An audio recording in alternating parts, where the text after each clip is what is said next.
of the thought process around problem solving. ISE was something that stood out for me because it didn't really have a specific niche specialization. And because of that, it was pretty much multi-domain applicable.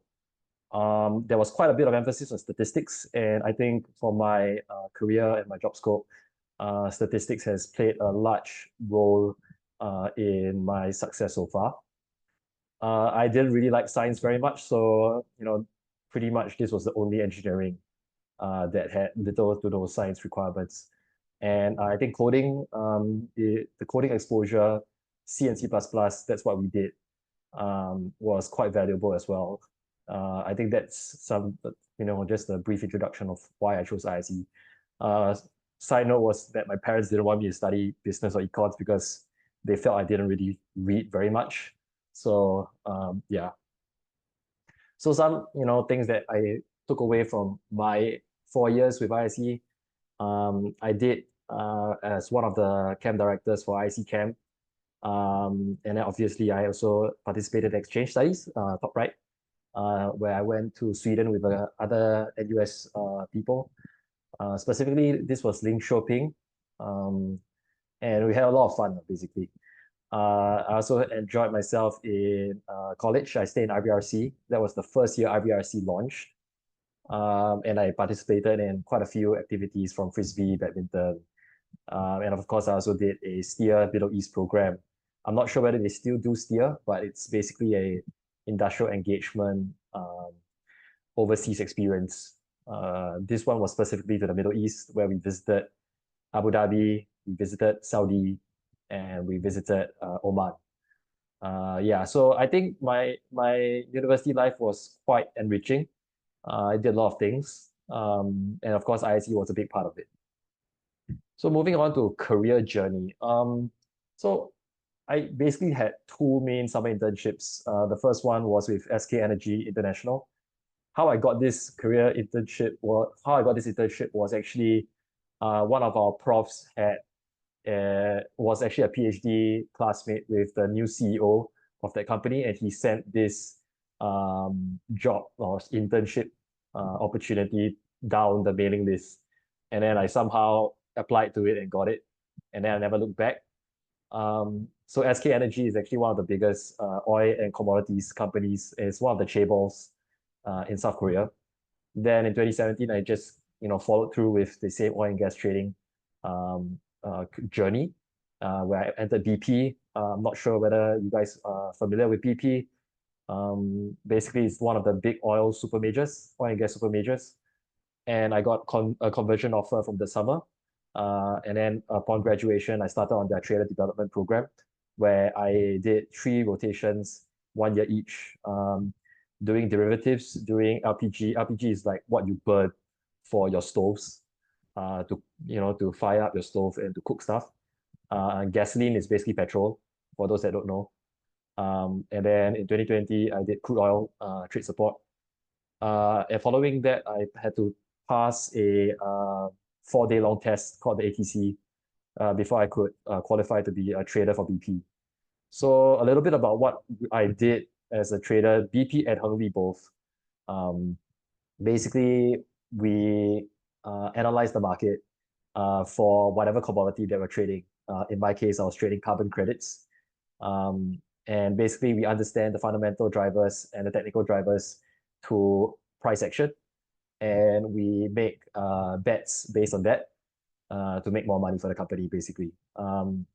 So I did a couple of years in BP as a carbon trader. I actually did a 6-month rotation in Chicago as well, following which I left to join Hengli to start up their carbon trading desk. So I'm actually the first carbon trader they hired.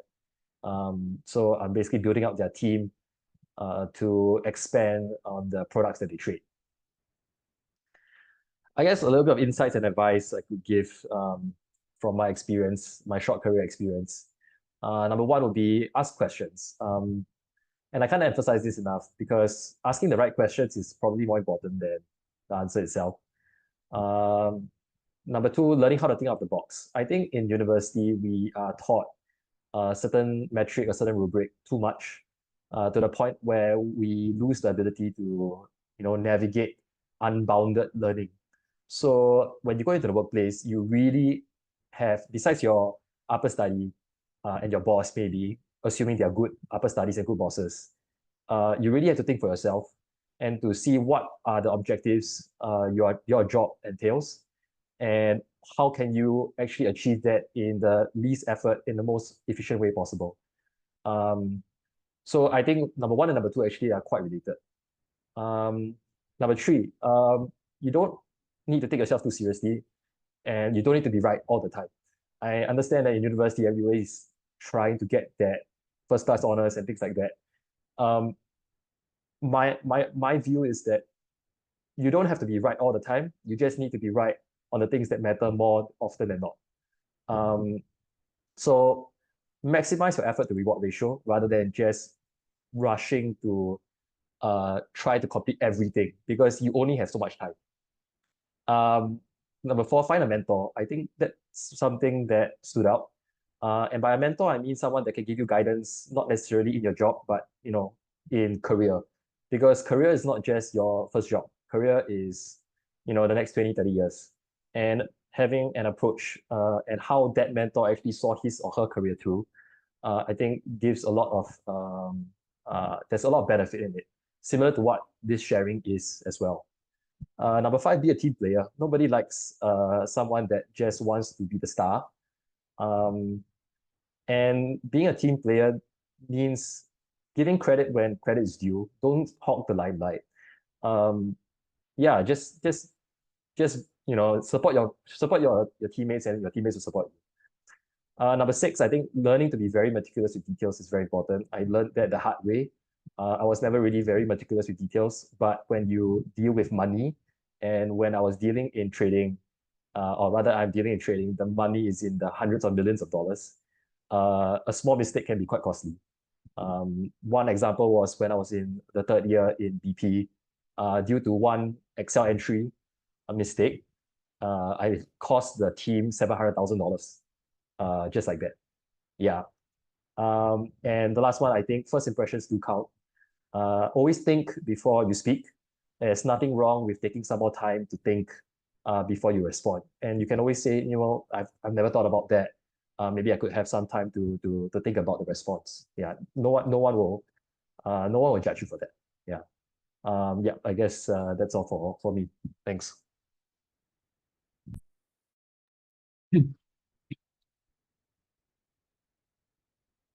Thank you, Owen, for the insightful sharing. Um, can we have our next slide? Okay, our next speaker is Ruohua. She's a software engineer at JP Morgan Chase and previously interned at China Investment Securities Arcstone. She's from IC class of 2019 and also has a Scrum Master certification. We will now hand the time over to Ruohua. Sure, thank you. Let me share my screen.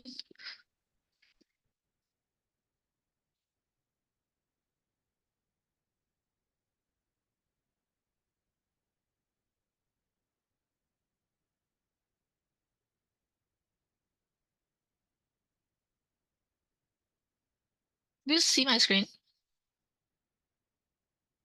Yep, we can see your screen. Okay, sure, nice. Okay, so hi everyone. My name is Ruohua. So let me do a quick introduction about myself. I actually come from China, and then same as Yuanda, we like both graduate from like NUS high school, and then we joined NUS IAC for like from 2015 to 2019. Yeah, that's for my undergraduate. And then about the why like ISE, the reason why I choose ISE is actually quite similar as Owen, that ISE is a well-rounded major that I am free to explore around like different career choice after I graduate.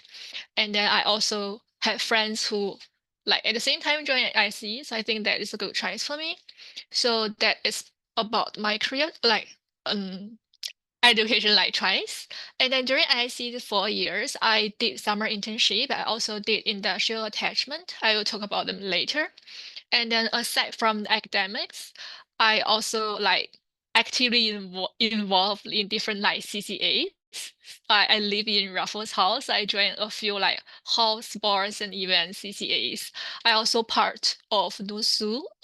There is a committee called Global Relation Unit. I don't know it's still there today. It's a very small unit that will host global meetings for NUSU. And I was also involved in different kind of volunteers job, like volunteers in Singapore and overseas. Right. So for me, that is like very for 4 years in the US, meeting a lot of friends, and then um did my educations. Yeah. And then for my internships and part-time. So actually before I start my full-time with JP Morgan, uh, I just like joined university. Actually, I'm quite clueless. I do not know what I want in the future. So I decided to take on a lot of internship and part-time to explore different choices so I can make a better and informed the decisions. Right. For me, that at first I was thinking corporate might be something interesting I can start there. So actually the first internship I did is before even I joined university at Singapore Econ City. It's a real estate company that help to manage the like Singapore Econ City. Like there is a place in China. Right. So I was there for around like 3 months. And then I come to NUSIC. During my education's 4 years, I did a few other internships. At first, I also think consulting is something interesting because like you have opportunity to talk to clients um and then to like and then you can like get involved with different projects. So I did internship with McKinsey and then Frost and Sullivan's, but those are not those official internships. It's actually I get contact from my seniors in US, and then they refer me for something called part-time contractors. So in those roles, my responsibility is actually to cold call some like manufacturers or someone you want to do survey with. So it was actually charged by hours. This is like pretty cool experience, but involve a lot calling like cold call others. So some failures there as well. So after I explored consulting, I think that's not my thing. So I tried other things like technology and then like as a software engineer. So we had the opportunity of industrial attachment. So back then I did the industrial attachment for 6 months with a startup called Arcstone. It was only like 3, 4 people in the small startups, and that was there for 6 months. Now they're already growing to more than like 20, 50 peoples, right? And as a startup, although my title is a intern software engineer, but you have to do everything in the company, like from sourcing for clients or like doing coding, doing presentations, or even sometimes we have to go down to the factories to like physically attach the monitor like to the in like to the manufacturer lines so that my code can read those data.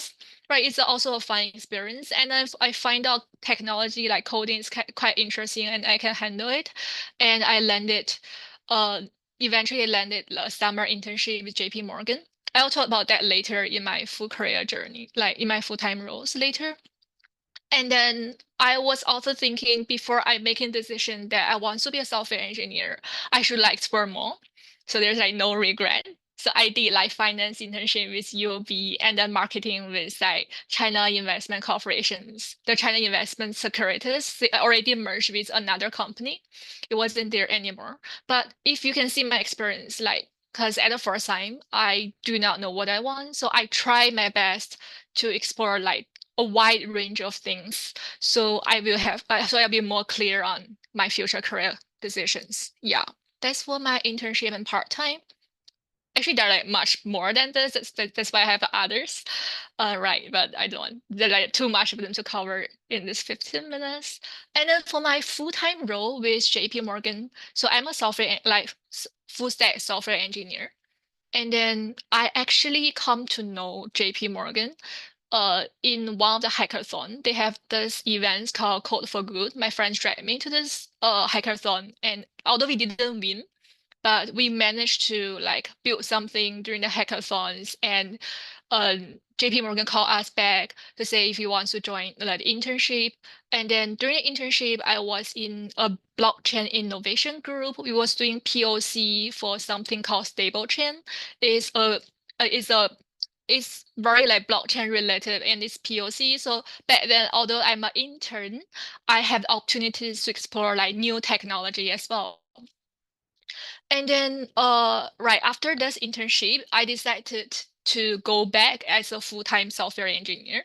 I was in like settlements and payments team. My team have like 50 people, so like we cover different kind of line of business like OTC, market securities, and I'm also like moving to a new team very fast, like to dealing with forex settlements. So in this like 4 year with JP Morgan, I would say that there are some learning points. First is that as what Owen mentioned, find yourself a mentor. That's very important because it can guide you and then give you some directions. And then also about the meticulous. As a software engineer, I have to like settle a lot of data. I have to every day there are millions, like a trillions of dollars going through our system. So you have to be really careful about what you are doing and then don't make mistakes because any mistakes, there are like financial impacts. And then also about maybe I can talk something about the coding because I'm a software engineer. Also, I'm a female in software engineer. It's not something that you usually see even in my company. Like only 40% are females. I do think if you're a female, so you're thinking about coding is a good choice because first it gives you a lot of like flexibility at work.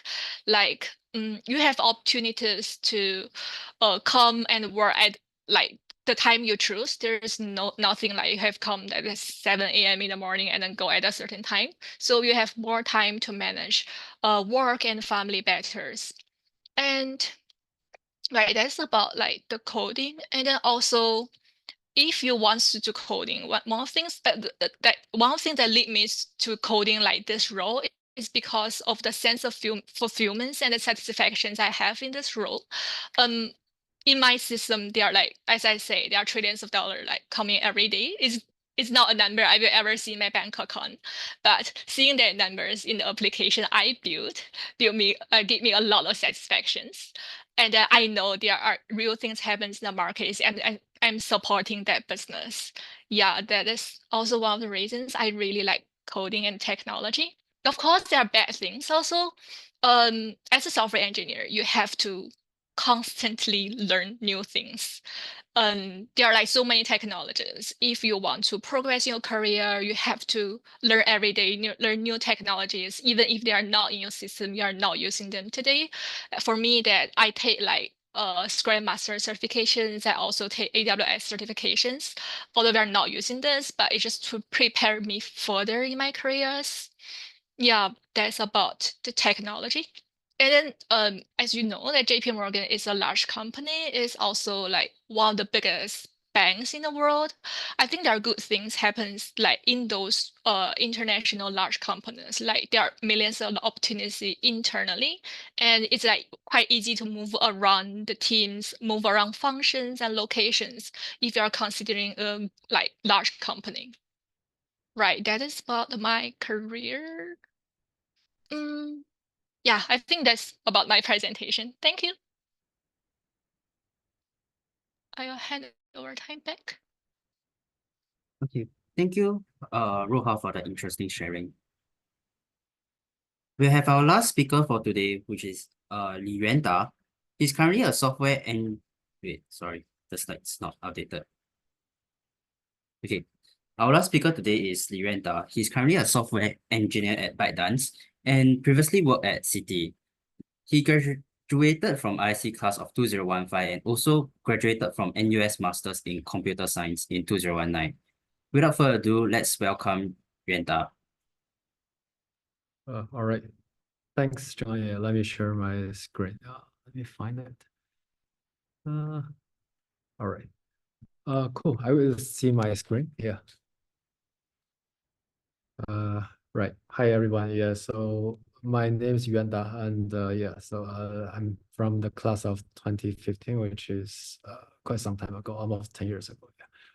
Right. So maybe a simple agenda, like about just like briefly about my study, my work experience, and like last but not least, learnings and some suggestions for I mean our students here. Yeah.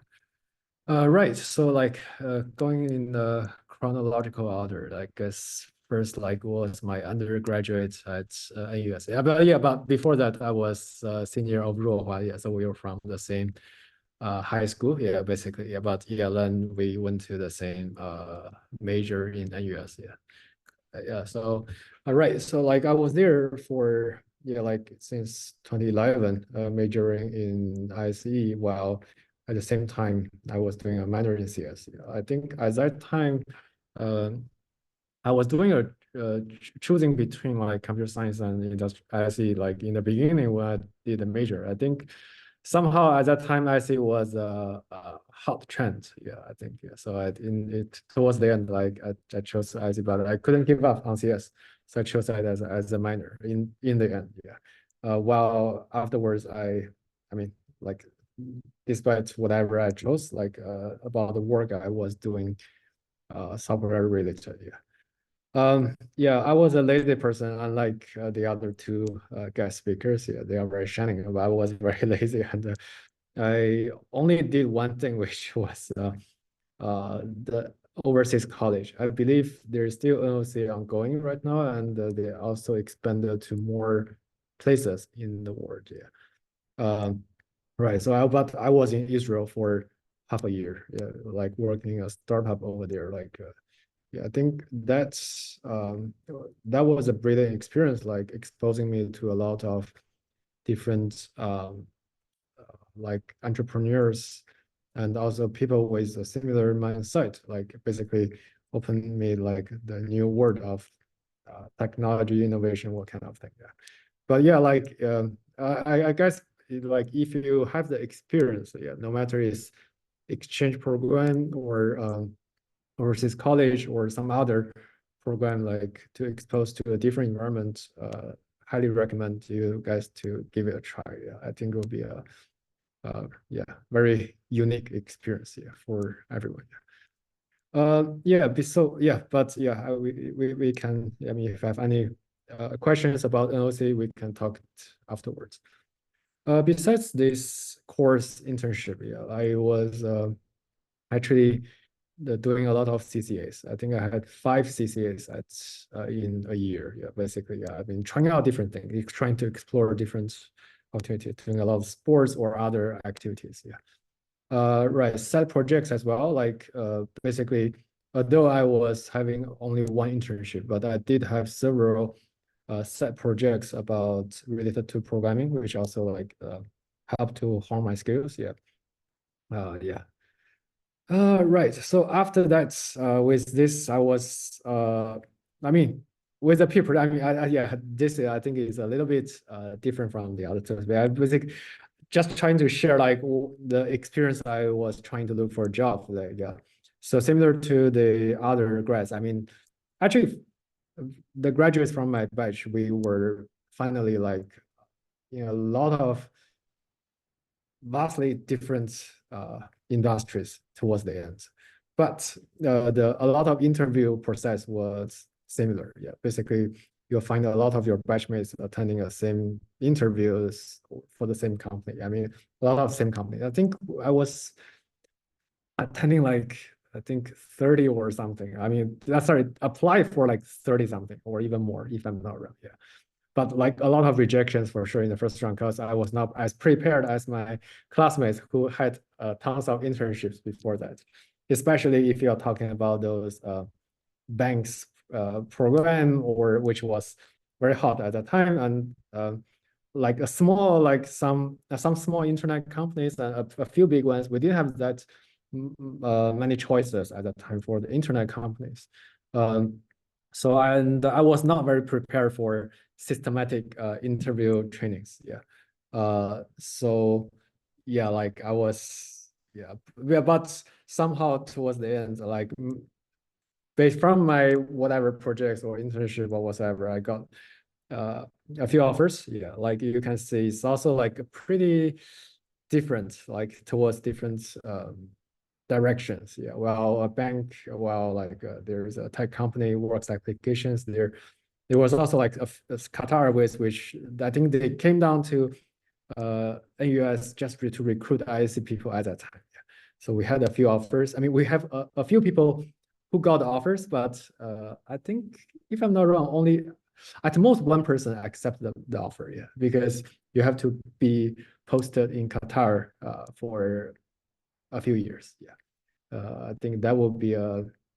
I mean, if I ever chose that, it will be a totally different path. Yeah, but anyway, yeah. So basically, yeah. My rationale was just since I tried startup before, I want to expose to some structured company just to give it a trial. Yeah. Maybe if I chose, I mean, if I ever internship in a big company before, I would made a different choice. But yeah, this is what it was. Yeah. Anyway, so so at Citibank, where I was involved in the tech management associate program.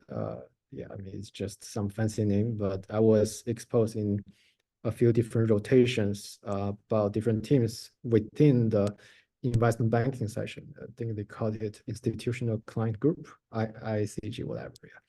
But anyway, yeah, like I was trying to exploring like different business types. So basically, I think, wait, I mean, our first speaker, I think he was a trader. So basically we were developing the system for them, for the traders. Yeah. But yeah, like we were, I mean, I was trying like the futures clearing actually whatsoever. Like the names looks fancy, but the programs was there for decades. Yeah. So yeah, so like so I was, but despite how old the system was or whatsoever, still trying to learn some business knowledge while trying to improve, I mean, on my own, like about what is good, what is not good whatsoever. Yeah.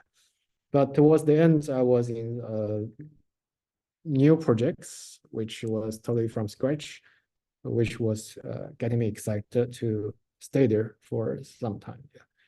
But yeah, as I think a good thing as a management associate program, like you'll be exposed to a lot of different trainings. Yeah, like the trainings, I mean, they may not necessarily be useful, but you can expand your network and I mean to the different people in the organization. As well as you'll be exposed to a lot of like CCAs. I think a lot of big companies, they have their CCAs, yeah, like it could be sports or foodie or something else, photography whatsoever. Like, but I mean, again, it's about knowing people in the organization and yeah, like getting to know like what are there to look for. Yeah. But anyway, so while at the city, I think I was too free for some time. Yeah, so I chose to do a master in US. But as soon as I started, I mean, yeah, like it's just a part-time master. A lot of people chose to do the part-time. You just have to complete 10 courses in NUS and that's it. Yeah. It's more like to get the certificate, but at the same time, you have to be prepared, like to spend some time on it so that you can, yeah, get some satisfying grades. Well, after I finished my greenfield projects, I mean, after it's got like released or say completed for, I mean, for the time being. So I was thinking about to get some new challenges. At that time, I think since 2019 or 2020 was a good time for the new grads because a lot of tech companies started to hire aggressively in Singapore. Yeah, so I was like I think accidentally I got into the ByteDance this team, like which I was the first software engineer in Singapore team at that time. But anyway, like again, I was like also trying out new challenges. I like to challenge. So basically trying out something new. Like so you can see that I was kind of do a self rotation among different teams. I won't explain too much into details, but feel free to ask in later or private message on LinkedIn as well is fine. Yeah. But anyway, it's just trying out new things all the time. Well, yeah, I think my work experience was a little bit boring, just 2 parts. Yeah, but I think maybe if I have to give some suggestions, like maybe it's about like preparation for jobs. Because put it this way, like although I only did 2 jobs myself, but I've done several hundreds of interviews as an interviewer. As an interviewer. Yes, I was interviewing like a few hundreds people, in the past few years. And what I observe, and also based on from my own experience, and also from what I observe, is like I can see, like, especially recent years, a lot of like students, they have been preparing for their career or their jobs very early. Like the other 2 speakers, I mean, they have very shiny like resume. Yeah. So similar, I can see like a lot of candidates, I can see that they have several internships at year 3 or year 4. Basically, almost every single holiday, they will do some internship, and or like something related, while like they do a lot of practice. Yeah. And they know clearly about where they are going. I mean, by trial and error. I think like what Ruohua did, yeah, like just trying out different things. Yeah, I think that's really good. Yeah, which I should have learned, but yeah, but I think it's a good practice for, to get prepared. Yeah. Yeah, so yeah, I think similar to, don't hesitate to ask people or keep trying. Don't be shy to reach out, whatever. Yeah. Another like advice, I think, is more like on like, despite you are as a student or as a like working person like ours, like us, is to keep records and be retrospective. Is for example, when you do interviews, when you do job search, you can list them down, like, get an Excel sheets, like, on even for each interview, you can record down. Based on your memory, you can get some like what are the questions asked, what are the questions asked. Yeah. Then maybe it doesn't matter about the result, but you can review and like do some review about what happened. Yeah, then maybe you can improve. You keep improving. Similar things can be applied to the job, like every project whatsoever. I think it's a good habit or good practice to keep records and be retrospective. Yeah. And I think the other two we also mentioned is communication. Yeah. So which can lead to a lot of things, like be a team player, or consider from different perspective, thinking the other person's shoes, whatever, and be more proactive, whatever. But yeah, just and also presentation. Yeah, I'm not a very good presenter. Like back in school, I'm not good now, but I'm trying to improve on the communication part. Yeah, because ultimately, okay, if you choose to work in a small company, that's another story. But if you choose to work in a big organization, or like a medium-sized, even, like communication is key. It will sometimes like a lot of people can have similar capabilities, but what makes you stand out? It's about the communications. One important factor, I think, is about the communication that you've been doing and you are doing. Maybe like the last part is about how you translate. I guess when I was a student, I think I was having some doubts about how, whatever I studied, is it really related to the work I did?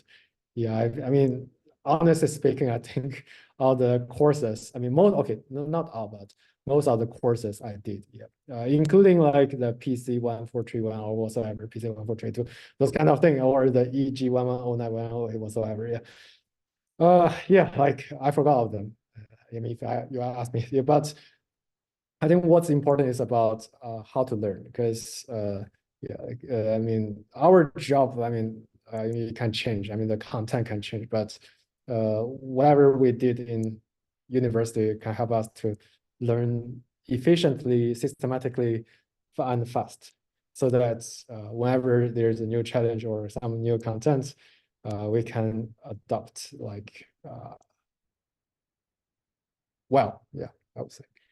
Yeah, but anyway, yeah, I think I will leave some time for the Q&A session. Like that's on my presentation slides. Yeah, yeah.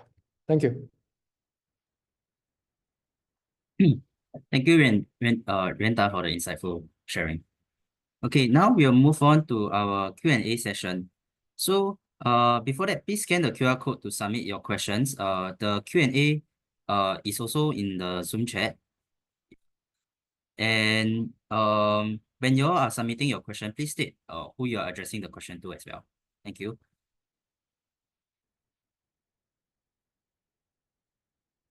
Okay, for our first question, we have will be directed to Owen. So one of the participants asked the question is, could you share how your background in IC influenced your approach towards your job of carbon derivatives trading? Okay, sure. Thanks for the question. I think like what Yuanda and Ruohua has mentioned, it's not really what you learn in terms of the content, but I think ISE for me, what it's done is it's allowed me to think broader and look at things systematically. And with trading, I mean, carbon is one thing, but okay, so carbon and trading are two different things. Carbon itself, it's a very, very vast topic, and no one's gonna and carbon is a growing space, right? So no one's gonna present information on a silver platter for you. So the ability to learn, or the ability to learn how to learn, I think that was the biggest takeaway from ISE and how it impacts my job. Trading specifically, I think it's about similar, right? At the end of the day, there is an objective, and you need to figure out what are the variables you need to know before you can get to the objectives. So similarly, it's really what ISE has taught me is just learning how to learn in an unbounded setting. I think that's helped me quite a bit. Yeah, thanks. All right. Thank you, Owen. So we have our next question would be which would be side projects were mentioned to be helpful in job applications. What kind of side projects help? Maybe any of the speakers would like to answer this question.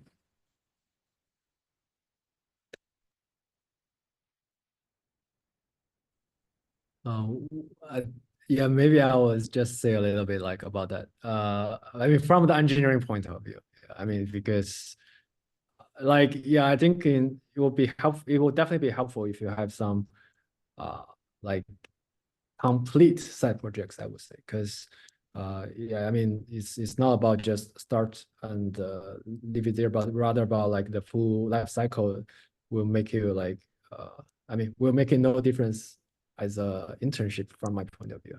Yeah, like I mean, the source of the side project can be from anywhere. It can be your own project which you initiated, or from like even sometimes the professor may have some like projects for, yeah, I mean, for students, like a bounty hunter, those kind of thing. Yeah, yeah. So it could be from the school, yeah, or it could be from even some paid job online, or it could be, I mean, in terms of software engineer, it could be some even like involving some like open source or just workout. Yeah, I mean, that doesn't matter where it's from, but as long as it's a complete cycle, I mean, you have your own thoughts, you fully experience and from start how it progressed, how it's completed, and what can be done better, those kind of things. Yeah, as long as one full cycle is done, yeah, I think that'll be good.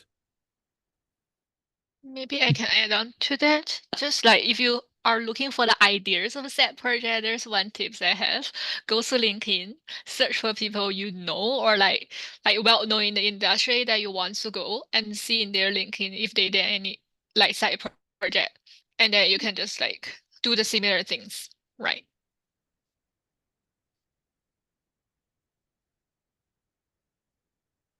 Okay, Yeah. thank you, Ruohua and Yuanda.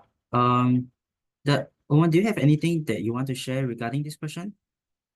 I mean, I'm not too familiar about side projects, but I think the way Ruohua has explained is exactly what learning how to learn is, right? Like you figure out what's the objective from that question, and you come up with a set of, ideas that you could try, which is like Ruohua mentioned, going to LinkedIn, and finding people that are well known in the industry and seeing what they did. I think that's a very reasonable approach. Yeah. All right. Thank you, Owen. So, we have another question, which is for Renta, regarding NOC. So the question is, how do you adapt in a new country, slash work life in Israel for your NOC? Right. So a new country. Yeah. First, probably like I was like in Singapore, also, which was a new country to me when I was in high school. So that was I already experienced once. Yeah. But I think for NOC in particular, like I think it will be. I mean, you won't go alone. Like you'll be going there as a small batch. Yeah. So like it will be very helpful for the batchmates to help each other. That's one thing.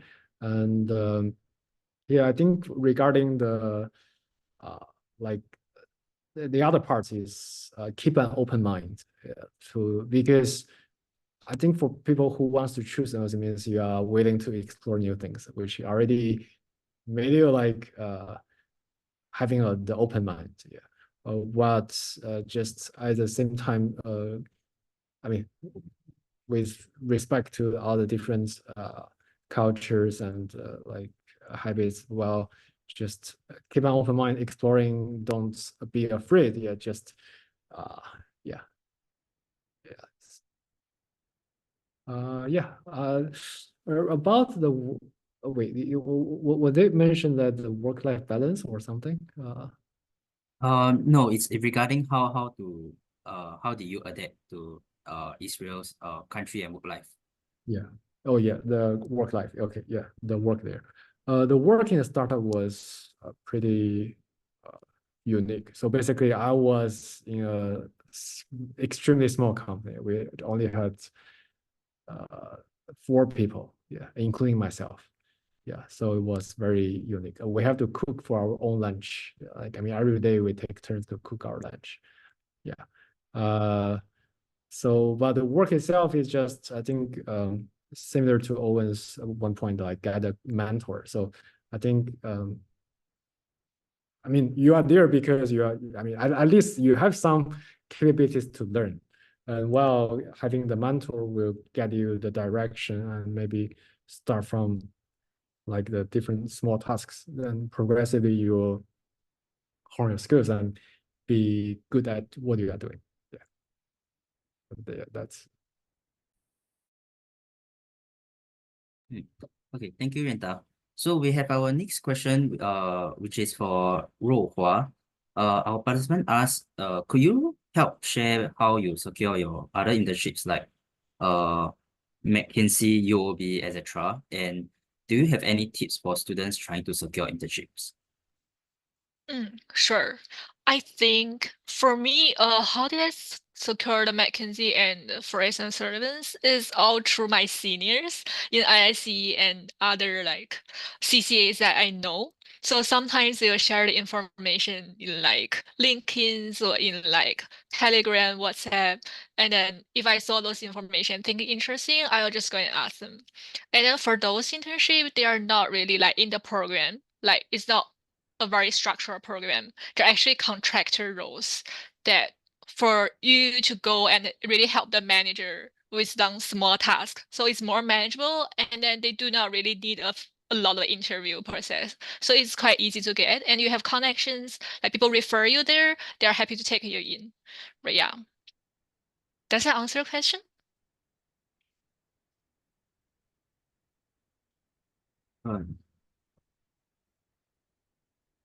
Okay. This is raised by the participant. So if it answer your question, maybe can react to it. If not, you can follow up with another question in the QR code. So we have our next question, which is open to all our speakers. The question is, based on your career experiences, what kind of careers would have more flexible working arrangements?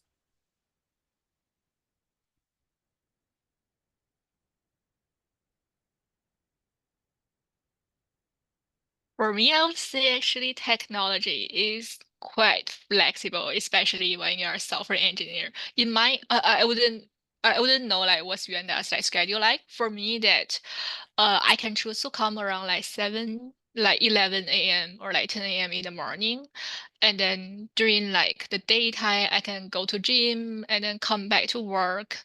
But because like we are software engineer, we have to support the market, support the user. If there's a production issue happen like 11 p.m. in the night or like midnight, we of course have to get out and then get those issues solved. But sort of flexibility is quite there. If there's nothing, you can choose what time you want to work, which time zone you want to work. It's quite flexible, I say.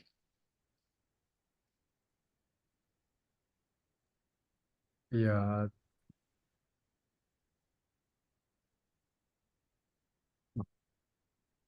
You're on mute, Yuanda. Okay. Try All right. talking. Yeah. I guess I saw Owen also unmute. Yeah. But anyway, I'll just go first. Yeah. Anyway, so yeah, I think software engineer is definitely one. And in general, the internet company, I mean, yeah, it is. I mean the working, how to say, like the working arrangement can also be pretty flexible, like what Ruohua mentioned. Yeah, like despite the roles. Yeah. But I mean, I think flexible working arrangement doesn't equal to work-life balance. Yeah. So I mean, please take note of the difference. Yeah. I mean, yeah.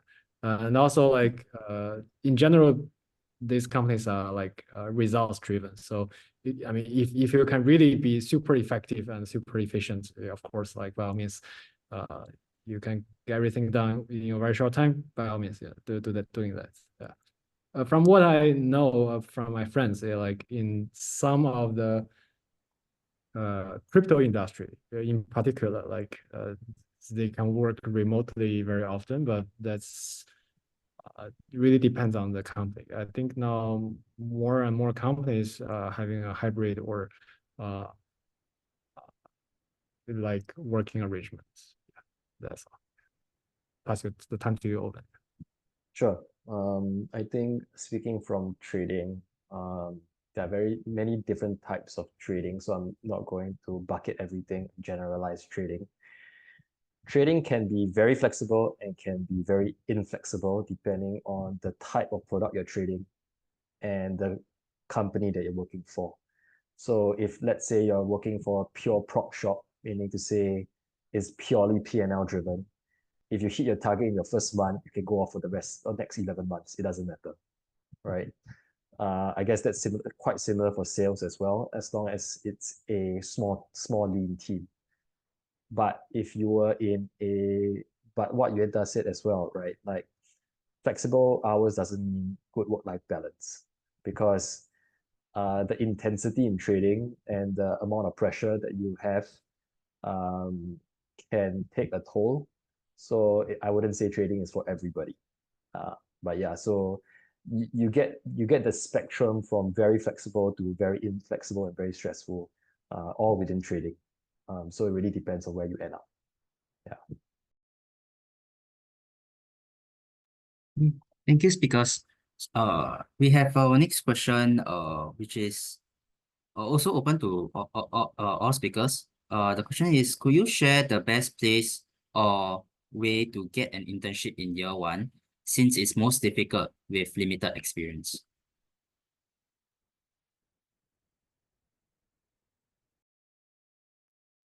Maybe I'll go. I would say for your first internship, take what you can get. Because like you said, you don't really bring much.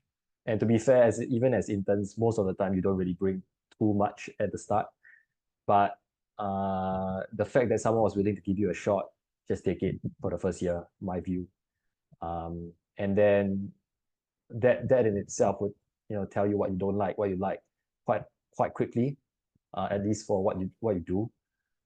In terms of how do you get it? I mean, one way will be through seniors, one way will be through different groups, because there are other groups, like for example in the business school there's like pathfinders and things like that, that help support and give referrals for undergrads. Whether it goes all the way down to year one, maybe not as many, but whatever experience is good experience at year one. I think that's what I can summarize. Yeah, totally agree on that. And I think in US also have our own career portal, like the engineering one, so make use of that. I think there are many of them, doesn't really need a lot of experience, so go for those. And we also have like career fairs and like many chances you can interact with the people in the company. So go talk to them, see if there's any opportunities. Yeah. Yeah, I think using the career center will be a viable option for sure. And also, I think to first year and second year students, they are like I think, I mean, from what I recall in recent years, there are more companies like having like those like special programs for year one, year two students, if I'm not wrong. But despite these channels, like you can also don't be restricted of just doing an internship, like doing some projects, or I mean, in my opinion, even like go out to travel around, or I mean, or like do some volunteering work or something else. Like it also counts. Yeah, I mean, internship may not be the only thing, but in general, yeah, like there can be a lot of things can be done. Yeah, as well. Okay, thank you, speakers. So, we still got quite a few questions. So the next question would be, what do you think are the more valuable skills you gain from ISE?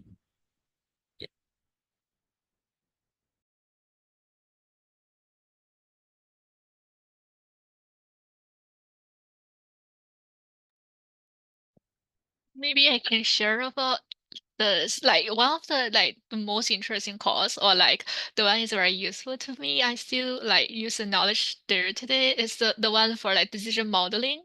Like even in my real life now, like while making decisions, I will think about what I learned in the classroom. Like when I get like a few offers for my like full-time roles, I choose like which one should I go. I will really like list down everything, and then I get a like doing a weighted like average, like those like like get the numbers for each of the choices I have. I think that's one of very quite useful skills I have. And of course, other than this, Owen and Yuanda have already shared that. It's more about like the thought process and the holistic like skills you get from ISE. Yeah, that's from me.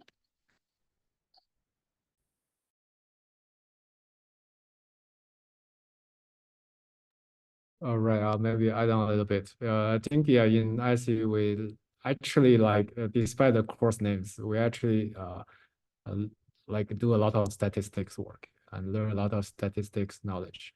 I think these are helpful in terms of understanding like things and be able to explain certain things.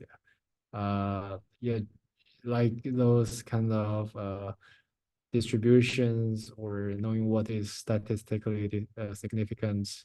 Know like or just understanding like how to achieve certain presentation of distributions or data, I think that will be helpful because ultimately, like when you want to present certain things to others during work, I mean, a lot of times it could be graphs or numbers. Well, like learning those statistics knowledge will make you like sensitive to those kind of thing, and yeah, in the long run, I think it will help. Yeah, I agree. I think Yuanda said what I wanted to say. I think statistics specifically, because at the end of the day, most decision making is based on trade-offs, and largely trade-offs are driven by some form of statistical analysis of the outcomes. So statistics does help in understanding decisions being made and outcomes. So yeah. Thank you, speakers. So the next question will be for Yuanta.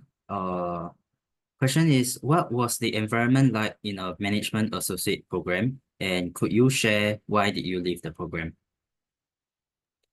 Oh, first I didn't leave the program. I just graduated from the program after the first 2 years, and then yeah, move on for another few years as a graduate of management associate program. Then I left. Yeah, so it's I complete this. I think not many really left in the middle. I think the environment about there is like I think pretty freestyle. Yeah, basically I mean, if you are in this program, basically you have, I mean, the team will know that you are just there for 1 year, and but so basically there won't be a lot of like visible pressure, yeah, like on you, but that also means that you have to find out what interests you and what you want to do after these rotations. Basically, you have to actively reach out to a lot of different things. Yeah. So I think it's freestyle, but you have to proactively to do a lot of things. Yeah. It will be exposed you to a lot of opportunities. Yeah. That's all. Thanks. Thank you, Yuanta. So our next question will be open to all Sorry, speakers. Okay. sorry. I'm the one who asked the question, and I just want to ask a follow-up question. Sorry, okay, I didn't really mean leave the program, but maybe why didn't you continue with the company after being part of their management associate program? Oh, all right. Yeah, so I was in this, what I mentioned, I was in this greenfield project. So I built like some system from 0 to 1. Yeah, like together with a small and very strong team. Well, I think after that is completed, well, it's going to like to a stage which I think is a little bit boring to me, where like it's not so fascinating, not so exciting anymore. So I chose to seeking some new excitement elsewhere. Yeah, that's a reason. Okay, thank you. No problem. All right, so the next question will be open to all speakers. The question is, how did you guys decide what career you guys want to do, and do you have any tips on finding out what career y'all would like to have, and other than taking on internships?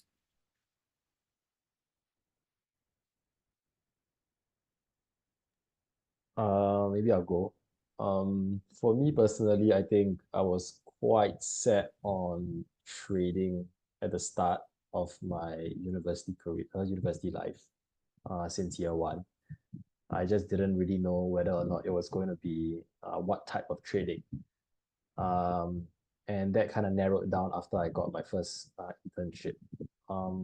But maybe I can share from some of my other friends' experiences was that generally internships are probably the best way, but maybe taking a different twist on it. It's more like thinking about your character, right? What do you enjoy and what do you dislike, right? Like for example, if you generally don't like to interact with people, you probably won't like sales, right? you probably won't like to manage people.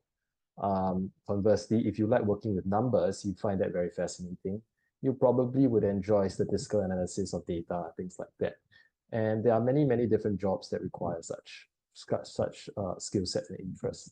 So I think figure out, just asking yourself the question like, what do you enjoy and what do you not enjoy? And then broadening out to, to looking at the different jobs available out there and career paths. I think you should be able to, narrow down quite quickly and confirm it with internships. Yeah.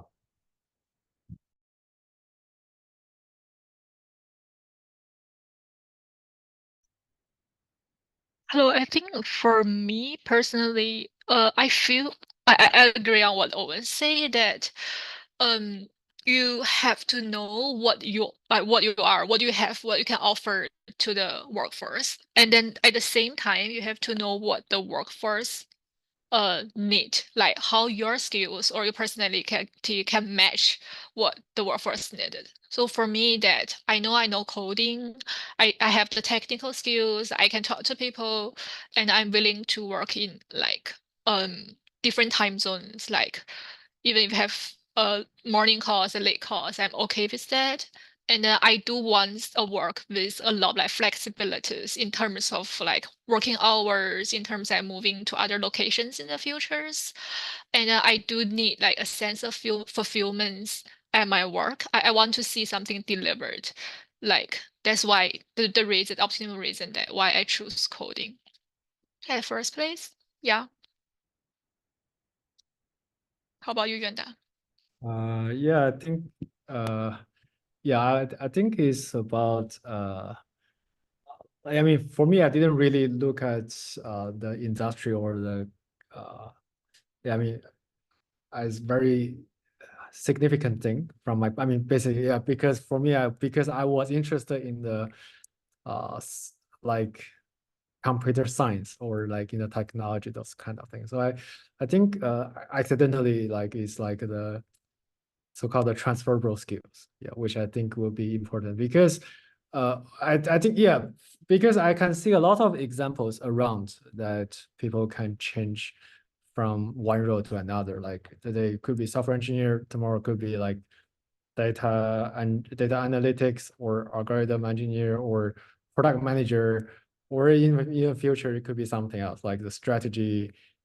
I think this kind of I mean, but ultimately it will be about the transferable skills that you accumulate throughout the projects, the internship, the work that you have been doing. Yeah. So I think, yeah, it's about what, I mean, ultimately I think it's about the skills. Yeah. But yeah, of course, it will be definitely extremely helpful to do the minus, like what Owen mentioned. Yeah, like you know that's something that you definitely don't want to work. Yeah, that's important. Thanks. Thank you, speakers. So we have our next question, which is for Ruohua. So what does progression as a software engineer technical role in JP Morgan look like? Do you feel that you are disadvantaged compared to CS student? Okay, sure. Yes, I can share that. First, the career progression, like similar as Yuanda shared, that we also have a program which is a 2 years program called software engineering program. So in these 2 years, you can rotate in like 1 or 2 teams, or like if you want to more, you can rotate in more teams. There are flexibility for you to like go to work in different technology and works in different teams. And then after those 2 years, you kind of like finalize in the last team you're working, and then around that point in time, you graduate from the software engineering program. You are promoted from you will be promoted from an analyst to associate if you can successfully graduate. In my batch, like everyone graduated. Yeah. And then after that, you will have progress from associate to senior associate and then to VP and then ED in the hair management. And then usually it takes around like 3 years for you to 2 to 3 years for you to promote from junior associate to a senior associate, and from senior associate to VPs take another like 5 or more years. So like it all depends on individually. for me, I was very lucky to work in like one of the high impact projects. So I get early promotion from associate to senior associate within a year, but that does not really like happens very often in the firm. That's for the career progression part. Sorry, what is the second question? The second part about? Do you feel that you are disadvantaged compared to CS student? Yeah, for that question, yes. Actually, I do not feel very disadvantaged. First, I didn't take a lot of CS courses. I only take CS 1010, 1020. I tried 1010, 1020, yes. I tried CS 2010, which is a Java programming, twice. But then because of like different reason, like they are like, I think the work course are quite a lot of like things need to be done in that course. So I decided to drop it eventually. And then I get some experience from internship. And those are really helpful because I do think the internship experience value more because you're actually going down, like you're actually delivering something that used in the industry. It's of the industry standard. It has been tested by a user before. So those are very like valuable experience for me. And I could like I would say my technical skill will be the like similar as the CS students, although I didn't know maybe CS end to end, like I didn't know some of the very advanced functions. But you can learn everything throughout you work. Everything you learn, you can like Google. Maybe I don't know if Yuanda will agree on what I say. Yeah, because you are also a software engineer. Yeah, just add on a little bit that like I think first don't restrict. Yeah, I think ultimately in interviews, I mean, okay, I think doing CS will make you easier to pass the resume screening in the automated resume screening. But if you get a chance to get into the interview, things will be, you are on the same starting line. Yeah. Basically, it's about how you performed to answer the questions, doing the problem, solving the problems. Yeah. But I think, and I do see a lot of different friends or classmates who have been doing like totally different majors in university, but ultimately changed to software engineer. I mean, that's also possible. Yeah, but like what I mentioned, if you are able to get a chance of the interview, then you are on the same starting line. Yeah. Oh, and Yuanda offered me very good tips in the past, like do lead code, like yeah, get your concepts cleared before interview. Right. Yeah, that's my answer. Okay, thank you, Ruohua and Yuanda for sharing. So our next question, which is open to all speakers. The question is, how is the job market in your industry right now?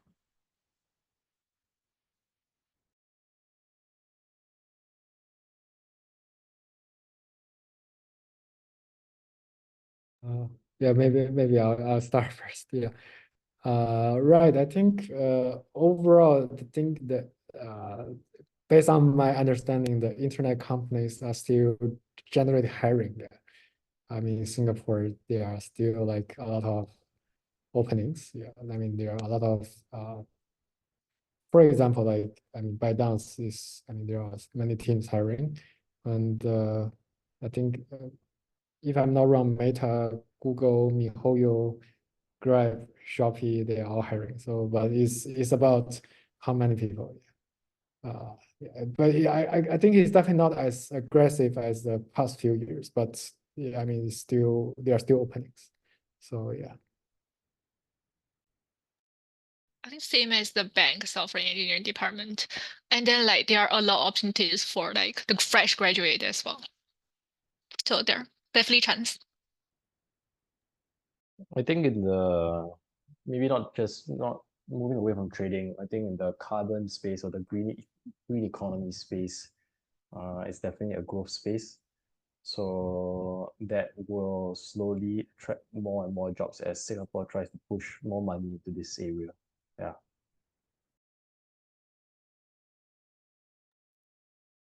Okay, thank you, speakers. We'll move on to our last and final question. So the question is, how important is having thick skin in the working world and how to improve on that? This is from a person who asked that The person who asked this question said that they are a shy person and they are worried that they are unable to network or negotiate for better pay or promotion, etc. Maybe I'll go. Again, it depends on your job. I have friends who are quant traders that are paid very well, that just need to code, all right, with just speaking coding all day, with no need for any interactions about negotiating pay or anything like that. They're just paid really well. But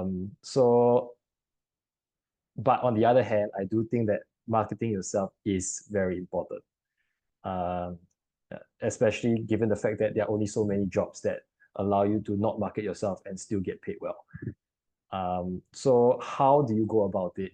Well, you're in university, you can use this as a training ground, right?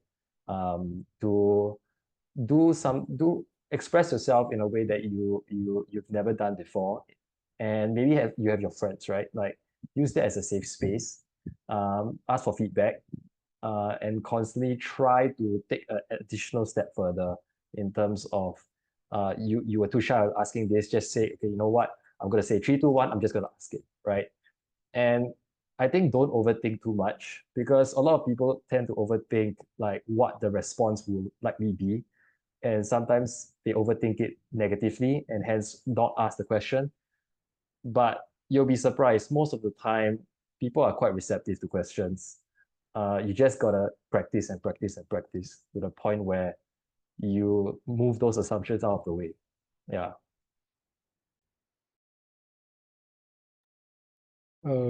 Right. I think about the second part, which is the negotiating part, I'm not good at it, so I won't touch that. But how to be thick skins, I think my skins are getting thicker over the years.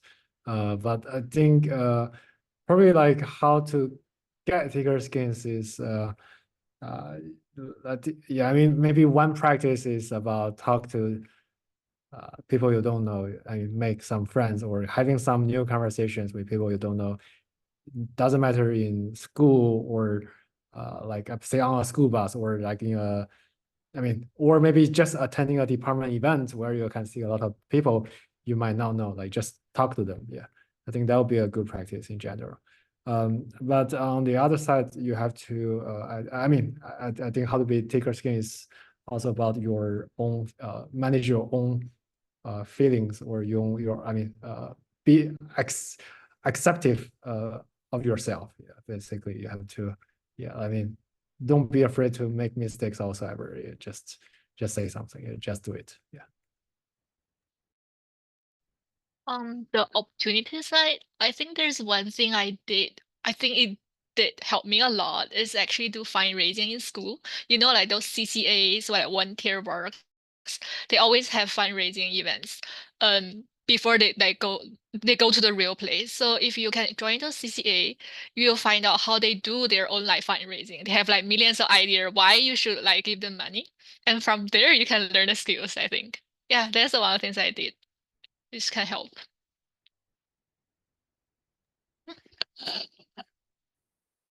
Thank you, speakers. So that will conclude, and this will be the end of our Q&A session.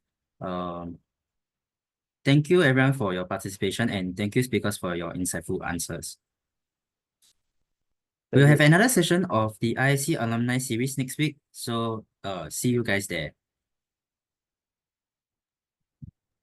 Thank you. Thank you for sharing.